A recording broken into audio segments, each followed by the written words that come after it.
Salve, salve! Você que está participando aqui, interagindo com o meu canal. Eu sou Ricardo Assola e aí eu vou conversar com você agora um pouco sobre teorias da administração, certo? Então, se você não viu, não conferiu o vídeo 1, por favor, está aqui também à disposição do meu canal. O vídeo 1 eu venho tratando da definição de administração, eu trago também a ideia de atividade fim e atividade meio, busco também apresentar as funções da administração, um pensamento refinado da ideia do FAIOL, que eu vou apresentar nessa videoaula, e também apresento um pouco do contexto histórico que a gente viveu enquanto sociedade, para começar a desenvolver a administração como uma ciência, certo? Contexto histórico, claro, eu vou apresentando também um pouquinho do Egito, sociedades que não tinham base teórica, mas tinham base prática para praticar, para visualizar a administração no dia a dia, na rotina, tá bom? E aí, eu gosto muito de situar você, então se você não conferiu, vídeo aula 1, tá aqui no meu canal, à sua disposição também, tá certo? O que é que a gente vai ver nessa vídeo aula, tá bom? Vamos lá. Administração científica e administração clássica, que foram as duas teorias aí que começaram a ser definidas a partir de Taylor, na administração científica, e do Fayol, na administração clássica. Trago também os conceitos de linha de Staff, a princípio pode ser um ponto fora da curva aí, um ponto que não tem nada a ver, mas tem total conexão com aquilo que a gente está começando a estudar, que são as teorias, que fundamentam uma administração, que faz com que eu possa tomar decisões maduras, inteligentes, e não me basear em achismos. Então, preciso apresentar também para você.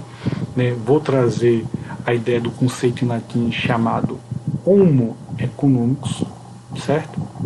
E, por fim, a gente vai conversar aí sobre as diferenças e semelhanças entre o Taylor e o Fayol, tá bom? No final do vídeo, eu venho apresentando as referências, particularmente como professor, eu gosto muito de trazer isso, as referências, para que você possa estudar, certo? Então, são 5 referências que eu apresento. Trago também dicas de livros, dicas de filmes, certo? Para poder engrandecer mais esse universo de estudo que é a administração, tá bom? Então, vamos lá começar os estudos. Então, a primeira teoria que a gente vai estudar é a teoria que foi definida, que começou a ser estruturada pelo Taylor, certo? Frederick Winslow Taylor. Taylor, que foi norte-americano, buscou mostrar aos donos das fábricas que o melhor jeito de administrar era através do estudo das tarefas, com foco no movimento e no tempo, tá? Então, tanto o Taylor quanto o Fayol tiveram experiências aí de fábrica, experiências diferentes. Eu vou, no transcorrer desse vídeo, eu vou te explicar. A experiência do Taylor foi experiência com os operários, certo? Ele era engenheiro, então a primeira referência aí da administração, como a administração não era uma ciência, então precisou de ajuda de outras áreas. Então o Taylor era engenheiro e ele buscou ajudar, ou buscou pensar a administração voltada para como poderia melhorar o trabalho dos operários, estudando aí o movimento deles e o tempo que eles gastavam. Então você percebe aí que a administração já nesse período não tinha nada de achismo, podia ter falhas, de fato tinha falhas, a visão inicial não tinha referência nenhuma. Então o Taylor foi um dos primeiros caras que estudaram administração, então ele não tinha referencial, mas o referencial que ele criou não foi baseado em achismo, foi baseado em verificar como o trabalho era feito para buscar melhorar, ou seja, analisando o trabalho, tá? Ele escreveu aí Dois livros, Administração de Oficinas, em 1903, e Princípios, né, de Administração da Administração Científica, em 1911, tá bom? Então, para melhorar, ou melhor definir essa teoria, o Taylor ele identificou três problemas, né, que as fábricas apresentavam, certo? Um deles era variagem sistemática por parte dos operários. Palavrinha talvez forte, né? Uma das referências que eu peguei, quis trazer do jeito que eu achei, né, essa referência, né? Ou seja, os operários, como era algo de certa forma novo ainda, né? A rotina, lembra que o período da Revolução, a gente está no período da Revolução Industrial. Então a gente está saindo de um período onde as coisas que nós tínhamos que comprar eram feitas de forma artesanal, e aí a gente passa a ver que as fábricas, as máquinas estão fazendo esse papel, tá? E aí, claro que falta orientação. Então os operários ficavam sem fazer, né, às vezes, né, o seu próprio trabalho, né, talvez porque tinham acabado, talvez porque não queriam, diversos motivos, tá? Métodos e técnicas de trabalho não uniformes. Então a uniformidade no trabalho faz com que eu possa ganhar em produtividade. Isso nessa época, né, antes da teoria do Taylor, a gente via que não tinha. Então eram métodos e técnicas, né, que para algumas pessoas ou para algumas partes da empresa, da indústria, né, eram melhores e outras não. E a gente tinha né, um desnível aí em relação a como o trabalho deveria fluir. O terceiro problema aí apresentado ou encontrado pelo Taylor, né, foi que os gerentes não conheciam os fluxos das operações, das atividades que eram desenvolvidas. Então, uma fábrica, na indústria, por ser algo grande, né, tem começo, meio e fim. E tem atividades que precisam estar relacionadas, né, em harmonia, e eu preciso entender também quais outros fatores externos podem contribuir positivamente ou negativamente para um bom andamento das minhas atividades. Então, os gerentes eles não conheciam o fluxo de operações das atividades, certo? Muito menos o tempo gasto e necessário para a sua execução, tá bom? Então, ele começou a entender esses problemas e opa, é aqui que eu posso, né, desenvolver. Tá, esse cara que está aqui acima de mim é uma foto dele, do Taylor, tá bom? Vamos lá. Então, o que organizou o trabalho do Taylor da sua teoria da administração, né, administração científica? A ideia de científica é porque ele buscou, né, ao pensar essa teoria, buscar fazer em análise do operário que faz um trabalho manual, tá? Então, primeiramente, foco no trabalho do manual, ou seja, no operário, certo? Lembra, Taylor era engenheiro e ele decidiu, né, ter um foco. Então, o foco dele foi no operário, né? Se você já assistiu, né, deixa aqui com até uma sugestão, Tempos Modernos de Charlie Chaplin, né, deixa bem mais claro essa parte da administração, né, que é uma crítica também à maneira como os operários trabalhavam. Então, operários especializados, né, cada um fazendo apenas uma coisa. Então, vale a pena você dar uma olhadinha, né, também nesse filme, tá? Segundo ponto, racionalização do trabalho, ou seja, pensar melhor como executar as tarefas. A ideia de que a gente sempre pode melhorar, né? Eu estou trazendo esses pontos, né, que foram os pontos do Taylor, como ele pensou a teoria científica para a época, tá bom? Estudos de tempos e movimentos, observação do tempo que os operários levam ou levavam para realizar uma atividade. Depois, fazer alterações para produzir mais. Sobrenome ou até um mantra, né, que se buscava era produtividade, certo? Produtividade. Então, a partir da análise, da observação do Taylor, né, de como os operários trabalhavam, né, em quanto tempo eles levavam para fazer, né, suas tarefas, ele buscou, né, melhorar esses movimentos, consequentemente diminuir o tempo para que eles produzissem mais. Obviamente isso, né, trouxe aí consequências boas para os donos, porque quanto mais produtivo, né, um operário é, consequentemente a gente soma isso para uma empresa, a empresa vai ser mais produtiva, né? Outro ponto, determinação da única maneira certa. Apenas um jeito de se realizar as atividades. Então a gente tem aí uma visão onde, na época, só existia uma maneira de fazer as coisas, somente. Tá? Era um pensamento que não dava margem, não dava possibilidade de questionamento. Hoje a gente sabe que existe mais de uma maneira de fazer as coisas. Então a gente precisa entender que esses pontos, né, pensados pelo Taylor, no início do século XX, já que não se tinha referência, esses pontos foram as referências para poder fazer com que o trabalho dos operários pudesse fluir de uma maneira melhor. Seleção do homem de primeira classe, um homem ideal para fazer essa atividade. Aí está uma imagem do Chaplin, né, do filme que eu citei, Tempos Modernos, e aí o Chaplin é justamente uma oposição a esse ponto. Né, se você puder ver o filme, né, vai notar que os homens que estão trabalhando com o Chaplin, né, tem um porte físico diferente dele. O Chaplin era magrelo, baixinho, os homens muitas vezes, né, são mais fortes, alguns mais altos, né?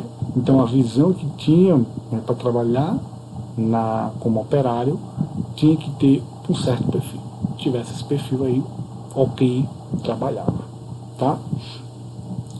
Incentivo monetário, isso aí é um dos principais pontos também, né, que o Taylor se baseou, considerava apenas o estímulo financeiro para aumentar a produtividade. Então, se você colocasse para o operário o seguinte: quanto mais você produzir, mais dinheiro você vai ter. Então era uma conexão, entende? Se eu trabalhar cada vez que eu trabalho mais, eu ganho mais dinheiro, então eu vou trabalhar mais. Então era uma linha de pensamento, né, que foi estabelecida a partir da teoria do Taylor, tá? E o último ponto, padronização. Então, a aplicação de métodos científicos para obter uniformidade e diminuir os custos, tá? Então, de certa forma eu já tinha falado, mas a gente precisa entender, né, padronização também se refere a, já que um dos problemas apresentados, né, ou reconhecidos pelo Taylor, foi que os gerentes não conheciam os processos, né, o fluxo dos processos. Então a gente teria que entender como é que esse processo funciona para padronizar, né, tornar uniforme e eu ter um produto que se repete várias vezes. Né? Eu quero fazer um produto, esse produto não pode ter uma qualidade, né, de um jeito em uma unidade, e em outra unidade isso é uma qualidade inferior. Tem que ter, né, baseado em métodos científicos, precisa ter uniformidade. Chama a atenção mais uma vez de que, apesar de ter algumas falhas, né, e eu vou fazer isso também ao longo desse vídeo, né, essa teoria proposta pelo Taylor, né, já começava a mostrar que eu não posso fazer com base naquilo que eu acho. Não, opa, isso aqui eu acho que vou fazer dessa forma. Não, papai, não posso fazer não. Tá? Eu preciso mudar um pouco disso aí. Tá? Então vamos lá. E aí a gente entra já na administração clássica.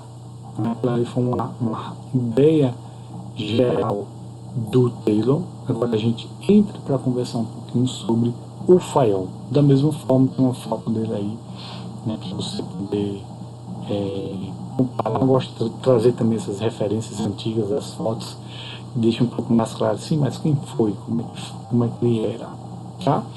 Então, o Fayol ele já teve uma proposta diferente. Henri Fayol ele também teve experiência, era engenheiro, teve experiência, né, dentro das fábricas, né? Como eu disse, tanto o Taylor quanto o Fayol tiveram experiência de fábrica. Só que o Taylor, né, focou sua teoria, né, observando os operários, né? O Fayol não. O Fayol, né, propôs sua teoria para a alta cúpula da empresa, certo? Então Fayol, que teve formação francesa, né, viveu como administrador de cúpula, teve sua experiência como administrador de cúpula, tá?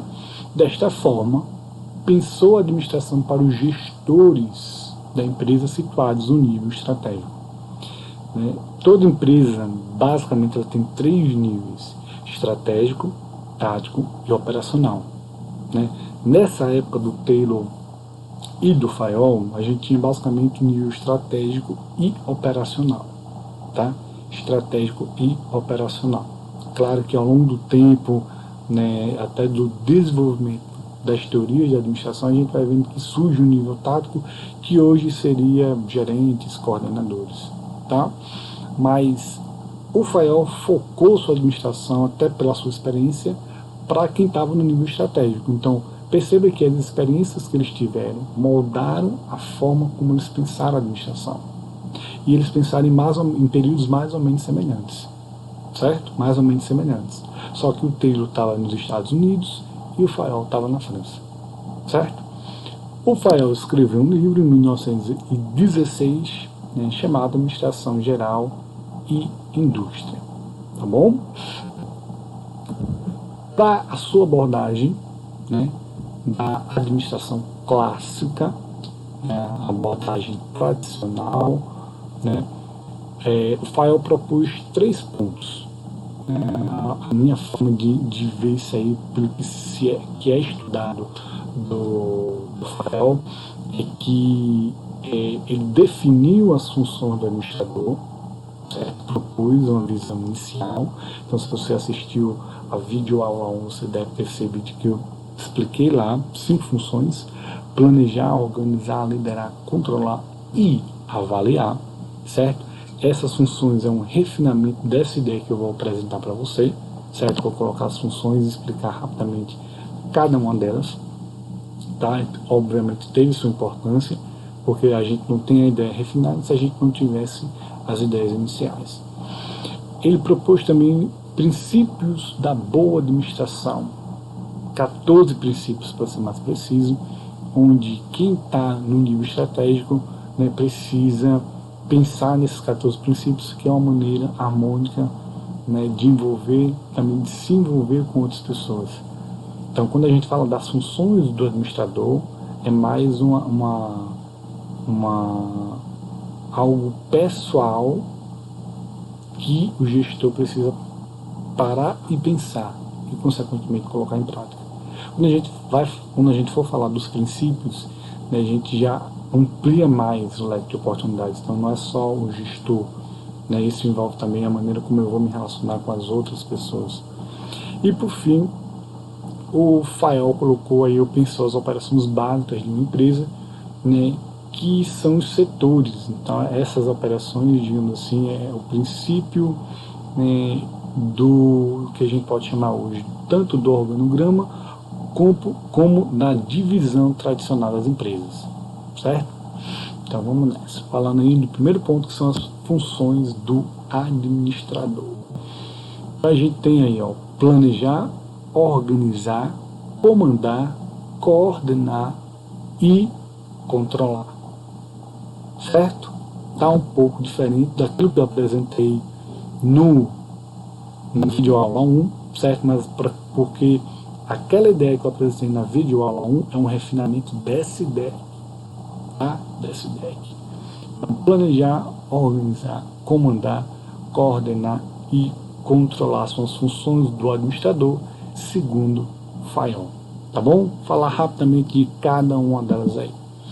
Primeiramente, planejar significa estabelecer os objetivos da organização, especificando a maneira como serão atingidos. Né? Gosto sempre de destacar aqui, quando a gente fala de planejamento, precisa falar de objetivo ou objetivos. Tá? Organizar é a forma de coordenar todos os recursos da empresa, sejam eles humanos, financeiros ou até materiais, alocando-os da melhor maneira, segundo o planejamento traçado. É a partir do meu planejamento que eu vou, mas agora como é que eu vou poder, né, tirar o que está no planejamento e virar, né, realidade, né, tirar do papel.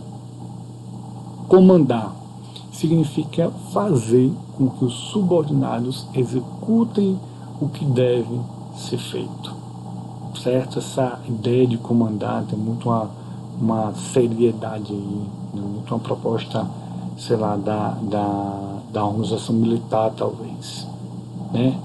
Pressupõe que as relações hierárquicas estejam claramente definidas, ou seja, que o papel dos administradores e dos subordinados esteja explícito, assim como o grau de participação e colaboração de cada um para a consecução dos objetivos pretendidos. Tá? Então a gente precisa entender, por mais que eu discorde, particularmente eu discordo da ideia da palavra comandar, né, remete muito, lembra muito essa ideia, né, da organização militar, né, tem um sentido ainda a gente possa entender responsabilidades, né, digamos assim, direitos e deveres, tá? Direitos e deveres, né, de chefes e subordinados. A gente tem que coordenar, que a implantação de qualquer planejamento seria inviável sem coordenação das atitudes e dos esforços, certo? Tendo em vista os objetivos. Então, se a gente definir algo no planejamento, a gente precisa fazer com que esse planejamento seja de fato colocado em prática. Isso, na visão do Fayol, é parte da função planejar.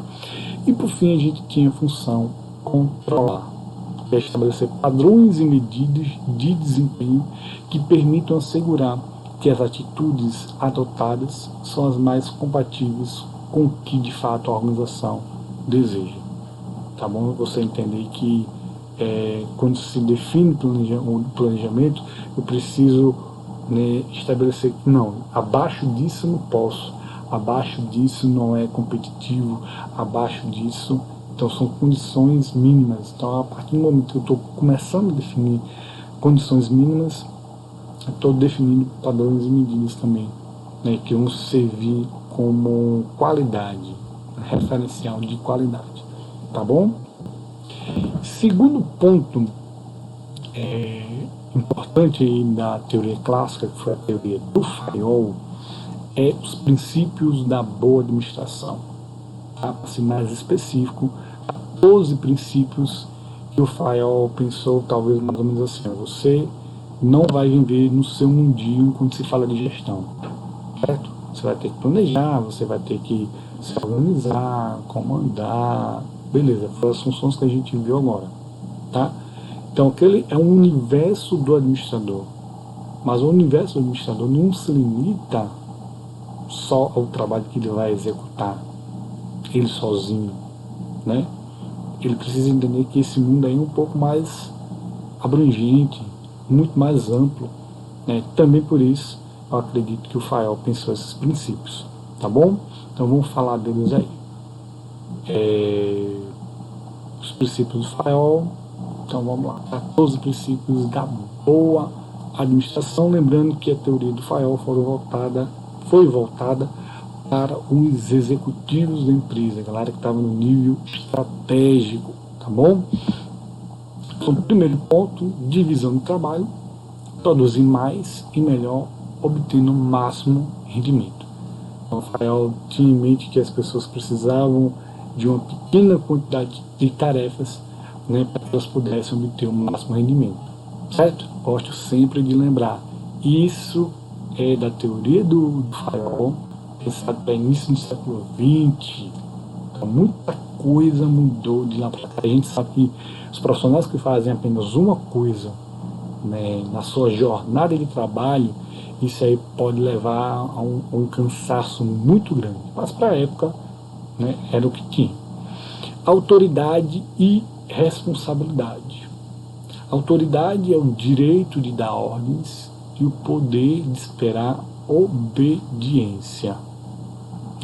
Toda vez que eu estou em aula, conversando com os alunos, esse ponto aí geralmente levanta alguns questionamentos, né, porque a palavra autoridade, né, e poder, o significado delas se misturam.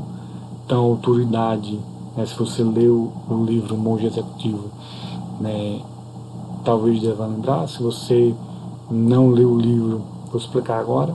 A ideia da autoridade é você convencer uma pessoa a fazer algo a partir do diálogo, a partir da sua influência. Quando a gente fala de poder, a gente está falando aí de fazer, né, com que uma pessoa faça algo, só que ao invés de utilizar o diálogo e a influência, eu vou utilizar a força do meu cargo, né? E basicamente tem algum cargo aí associado, tá?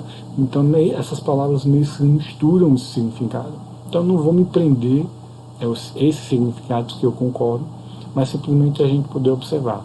A autoridade é o direito de dar ordens e esperar a obediência. A responsabilidade é uma consequência natural da autoridade e significa o dever de prestar contas. Ambas devem estar equilibradas entre si. E isso aí eu concordo. Tanto de autoridade quanto de responsabilidade. Beleza? Terceiro princípio, disciplina. Depende da obediência, aplicação, energia, comportamento e respeito aos acordos estabelecidos.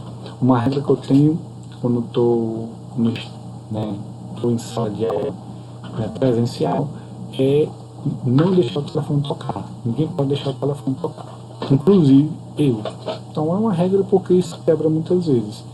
Então o celular é um tipo de aparelho que praticamente todo mundo tem, certo? Que é normal o uso até durante a aula, não recomendado, mas é normal. Então, para não atrapalhar tanto a realidade de outros colegas ou até do professor, ou até o próprio professor se atrapalhar, celular no silencioso. Se quiser colocar no desligado, beleza, mas no mínimo no silencioso. Isso é uma questão de disciplina, respeito ao acordo que está sendo estabelecido. Unidade de comando. Cada empregado deve receber ordens de apenas um superior. É o princípio da autoridade única. E aí nesse ponto aí já vi vários alunos, né, mostrarem que recebem ordem de mais de uma pessoa. Isso cria uma confusão, porque às vezes as pessoas não se conversam, mas querem pedir algo para o subordinado, né, para o funcionário, e aí o funcionário está fazendo o trabalho, a tarefa de um jeito, e aí acaba tendo que fazer de outra e fica nessa, certo? Tem um problema, certo? Então, todos os pontos, perceba que tem muito sentido para os dias de hoje, né? Curiosamente, as empresas hoje elas não têm um controle de como essas coisas podem funcionar, né? Quinto princípio, unidade de direção. Uma cabeça e um plano para cada conjunto de atividades que tenham o mesmo objetivo, certo? Então a gente precisa estar todo mundo direcionado para o mesmo ponto, né? A gente precisa pensar, beleza, não é uma pessoa tem um olhar, sei lá, uma pensa para o norte, outra para o sul, outra para o leste. Não, tem que estar todo mundo direcionado para o mesmo ponto.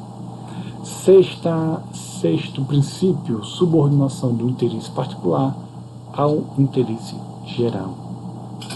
O que eu quero, muitas vezes, tem que ser deixado de lado frente ao que o grupo quer. A gente sabe que o ser humano tem vontades pessoais, né? Só que eu não posso colocar essa minha vontade e essa vontade prejudicar o coletivo. Você precisa entender isso, eu preciso entender isso, o gestor da empresa precisa entender isso. né? Então é importante ter essa visão aí. Sétimo ponto, remuneração do pessoal. Deve haver a justa e garantida satisfação para os empregados e para a organização em termos de retribuição. Se eu trabalho, eu vou ter um salário, certo? Então isso me permite uma satisfação no meu trabalho, tá? Especialmente quando essa remuneração é uma remuneração que atende às minhas necessidades, que não é, né, trazendo para o contexto de hoje, não é uma remuneração que está abaixo do mercado, não é uma remuneração que, sabe, não vai adiantar para eu conseguir trabalhar de uma forma decente. Oitavo ponto, centralização. Refere-se à concentração da autoridade no topo da hierarquia organizacional. Para algumas empresas funciona a ideia de centralização, né? Poucos mandam, né? Muitos obedecem. Só que talvez a tendência, até para poder resolver mais rapidamente os problemas, é descentralizar. E isso precisa, claro, ser muito bem trabalhado, porque uma vez que a organização, né, depende sempre, né, desse poder centralizado, a gente tira a autonomia dos demais profissionais, né?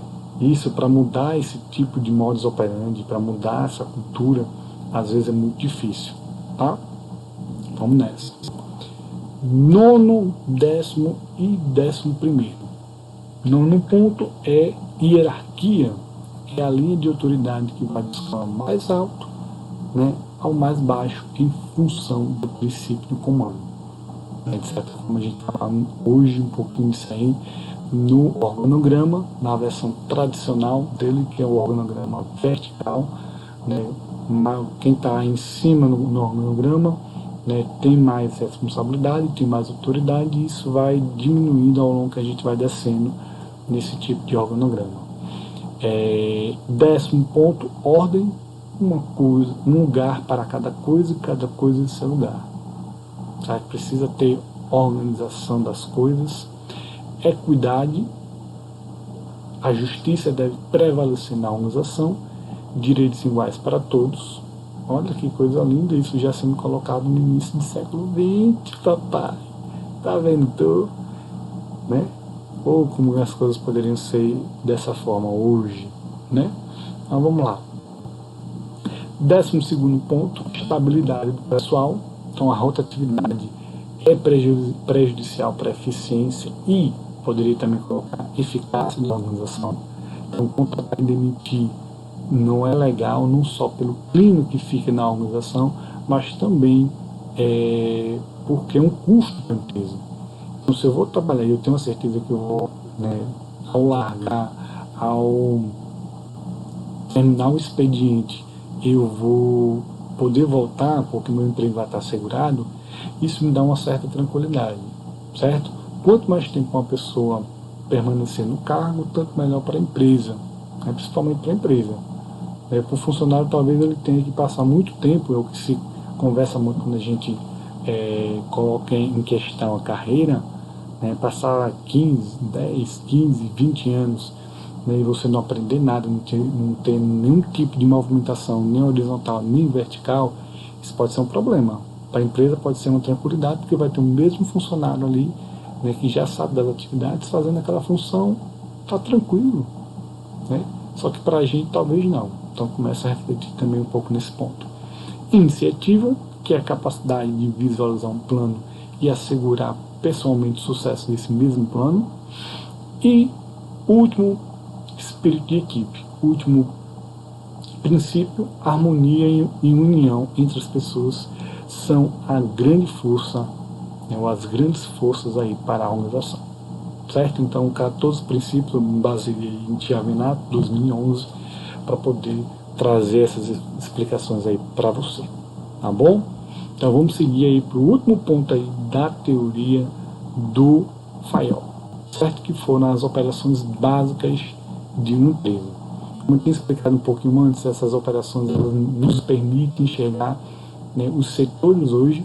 Lembra que eu disse que basicamente na época do período do Fayol a gente é muito forte no nível estratégico e o nível operacional, certo? Não tinha tanta essa ideia do nível tático, que justamente é a gente ver a divisão dos setores, o que hoje seria recursos humanos, financeiro, logística, comercial.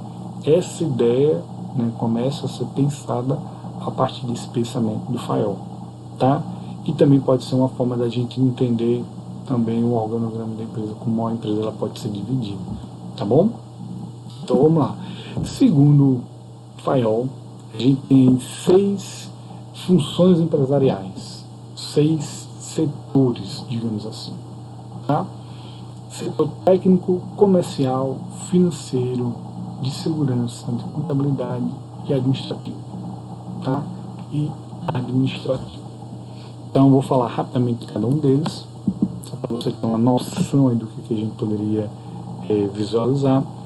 Função relacionada, né, operação técnica, está relacionada com a produção de bens ou serviços da empresa, ou seja, estão ligados à atividade fim da empresa.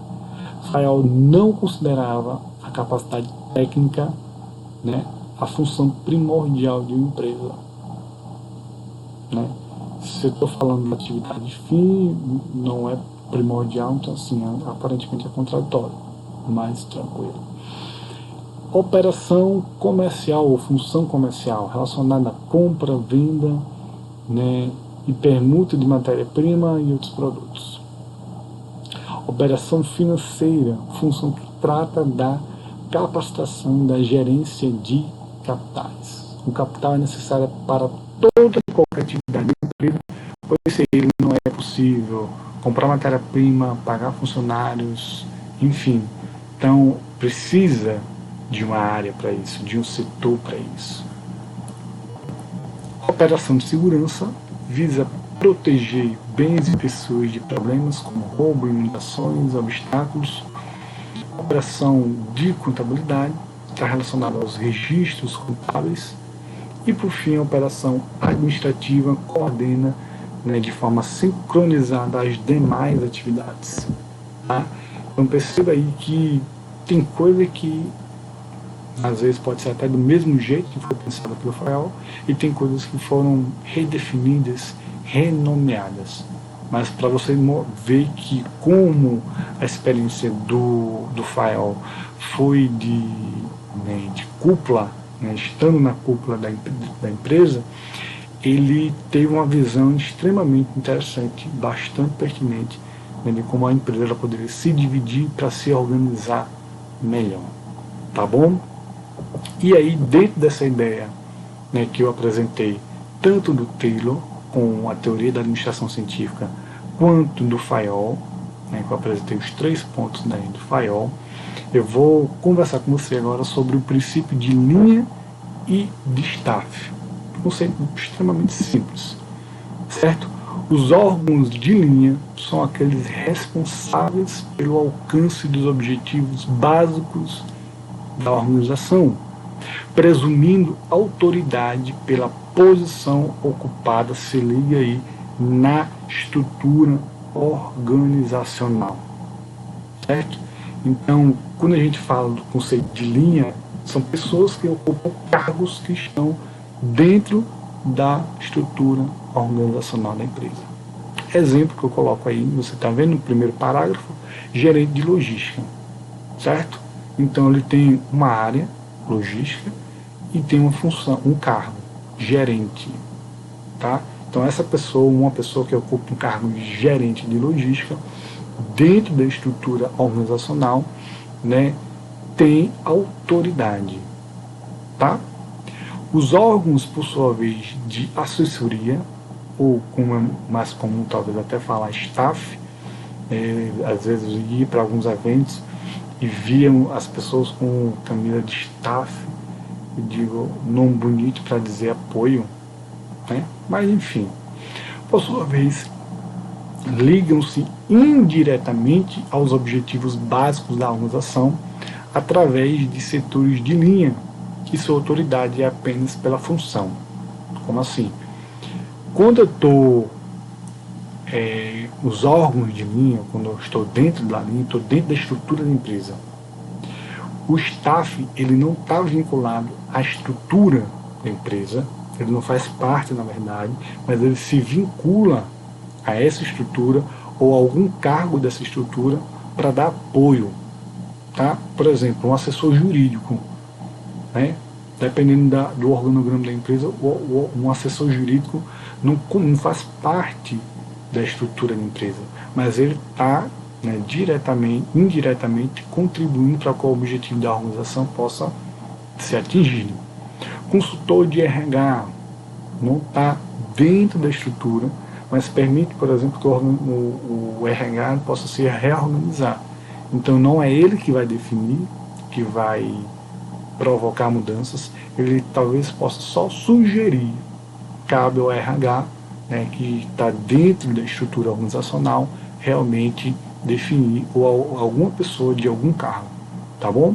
Os órgãos de staff não possuem autoridade de cargo conferida pela estrutura organizacional, certo? Eles contribuem, né, não só indiretamente, mas também diretamente, só que a gente não tem poder de decisão. A decisão vai ficar, de fato, com os órgãos de linha, com os cargos que estão em linha, ou seja, os cargos que estão dentro da estrutura organizacional. Tá bom? E aí, para a gente começar, finalizar aí essa videoaula, apresento aí para você o conceito de Homo economicus, certo? Conceito em latim. O conceito propõe que o homem tem a capacidade de usar a razão para produzir e consumir. Certo? Esse conceito aí orientou, né, tanto, eu vou mostrar isso já para você, tanto, né, o Taylor quanto o Fayol. O homem, né, vai usar a razão para poder produzir e consumir. Será? Vamos continuar. Isso gera, portanto, uma dinâmica social acerca dos seus próprios interesses, né? Se eu vou usar a razão para produzir e consumir, né, se eu estou considerando todas as vezes eu vou fazer isso, obviamente que isso vai me gerar questionamento sobre os meus próprios interesses, né? E começo a pensar também nos interesses que outras pessoas podem vir a ter. É defendido que o trabalhador é influenciado somente por motivações financeiras e materiais. Veja que coisa mais linda. Né? O trabalhador é somente influenciado por dinheiro e bens materiais. Certo? Traga sempre para o contexto atual. Hoje a gente sabe que não é verdade. Certo? Claro, a gente quer ganhar, quem trabalha na empresa, em uma empresa, né, quer sempre ganhar mais. Né? Até porque eu acredito que todo mundo sabe sua percepção de valor, tem sua percepção de valor. Contudo, não é só o dinheiro que vai me fazer ficar em uma empresa. Né? O dinheiro me leva até uma empresa, é a ideia da atração, mas o dinheiro não consegue me reter por muito tempo se eu não tiver outros elementos que estão compondo essa ideia aí. Mas esse conceito foi para o trabalho aí do Taylor e do Fayol, tá bom? Ou seja, o homem procura o trabalho não pelo propósito de contribuir com a sociedade, mas com forma de se sustentar e de acumular riquezas. Tá? E aí eu vou trazer para você quatro formas da gente poder entender melhor esse conceito aí chamado Homo economicus. Então o homem, né, o ser humano é considerável previsível e controlável, egoísta em seus propósitos. Né? Segundo ponto, o ser humano é visto como um ser que otimiza todas as suas decisões antes de pesar, né, após pesar todas as alternativas. Então, se você tem a alternativa A, B e C, você vai escolher, ver qual é a melhor e talvez chegue à conclusão que a C é a melhor e toma a decisão e escolhe a C. Será que todas as vezes a gente escolhe o que é melhor? Nunca na tua vida tu fez uma besteira? Mas foi o princípio, o ponto aí, um dos pontos que orientou, né, esse conceito aí do Homo economicus. ser humano é dotado de racionalidade absoluta. Vê? Racionalidade absoluta. E o lado emocional? Onde é que está? Quem nunca chorou por uma novela, por um filme, por uma série? Né? Titanic, das antigas lá, né? Parte final do filme, o navio está afundando, gente, né? Caindo, e aí a Rose sobe em cima de uma porta, né? Junto com o Jack, mas não dá os dois na porta, o Jack fica na água para poder a Rose ficar na porta e sobreviver. Não se vá, Jack, não se vá, Jack. Claro, Ricardo, Titanic é das antigas, mas tem outras coisas agora que você pode trazer para a sua realidade que faz a gente se emocionar, né? Então esse princípio da racionalidade absoluta hoje não é verdade, mas foi um ponto, né, que orientou a galera. E por fim a gente tem aí o ser humano é estimulado apenas por incentivos monetários, né? Por incentivos monetários. Então esse aí, queridos e queridas, é a ideia do Homo economicus, beleza? Então vamos lá.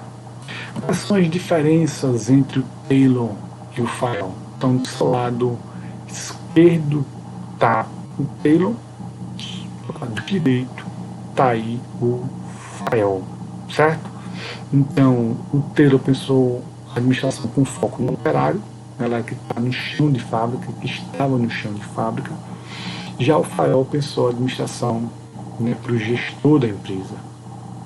O Taylor propôs melhorar o trabalho do operário através do estudo, né, de seu trabalho. E, por sua vez, o Fayol propôs melhorar a empresa, né, e o trabalho do administrador. O Taylor focou a administração para o nível operacional e o Fayol para o nível estratégico. Ponto em comum que eles tiveram, né, foram as influências, né, desse conceito que a gente acabou de ver chamado Homo economicus. Beleza? Para poder finalizar, trago aqui para você a ideia dos dois, como eu disse talvez até no começo, né, Fayol e Taylor estavam em ambientes diferentes. O Taylor estava nos Estados Unidos e o Fayol na França. Tiveram visões diferentes da administração, mas que foram complementares, certo? O Fayol estava aí pensando na administração para o nível estratégico, né? Então o Fayol, para quem era presidente, talvez diretores, dependia muito da hierarquia da época, e o Taylor pensou a administração para o nível operacional, né, para os operários, certo? Então essa visão aí, né, nos permite entender que eles tiveram visões diferentes, mas que acabaram aí se complementando quando os estudiosos começaram a entender a visão de um e de outro, e opa, não são coisas diferentes, mas que têm uma relação íntima, tá bom? E aí eu deixo as referências para que você possa, quem sabe, estudar. Uma referência que é bem prática, que é o Tiago Renato, né? Gosto também do Maximiano, que é esse livro preto aí, do Fernando Prestes e da Isabela Gouveia, né, do Fernando e da Isabela, né, é um livro um pouco mais intenso, mas também super legal da gente poder estudar, né, e duas referências aí também digitais, Teoria Geral da Administração, né, de Francisco Lacombe, e Teoria Geral da Administração com Rui Otávio Bernardes, certo? Sugestões de livros, particularmente eu gosto muito de deixar dicas de livro. Então um dos livros que todo mundo, eu acredito, que poderia e deveria ler é A Arte da Guerra. Então a edição da Arte da Guerra que eu deixo aí é de André Bueno, certo? Segundo o autor, uma tradução, né, diretamente feita do mandarim, então vale a pena. Um livro do Mário Sérgio Cortella, Qual é a Tua Obra? E Gente Não é Salame, né, os segredos de uma gestão próspera, compartilhada, certo? Então são as sugestões de livros aí. Sugestão de filmes, né? 2 voltados aí para Wall Street. Wall Street, Poder e Cobiça, e Wall Street, Dinheiro Não Dorme. O Diabo Veste Prada, clássico aí, né? Fala muito bem sobre chefe, líder, questão de assédio, então um filme bem bacana. A Rede Social, que é uma versão da história do Facebook. E Perdido em Marte, é com o Matt Damon, né? Uma viagem a Marte que ele e a equipe faz, e ele é deixado para trás involuntariamente, ele precisa se virar. Então o filme também trata, pelo menos do meu entendimento, de administração na veia, tá bom? E para a gente poder terminar, ser inteligente é usar o silêncio para não entrar em brigas desnecessárias. É missão difícil em tempos de internet, né, cancelamento, né, grandes polêmicas, né, sobre os mais diversos temas, mas que vale a pena a gente refletir. Então, gratidão se você conseguiu me assistir até agora. Tá? Vou deixar aqui nos comentários, né, na descrição, na verdade, do vídeo, né, as referências de cada assunto, junto também com o e-mail para você, né, se você quiser esse material que eu apresentei em PDF ou em PowerPoint, você possa mandar também um e-mail para mim, tá bom? Então espero que você possa estar bem, possa ficar bem, paz e bem, e até uma próxima oportunidade. Valeu!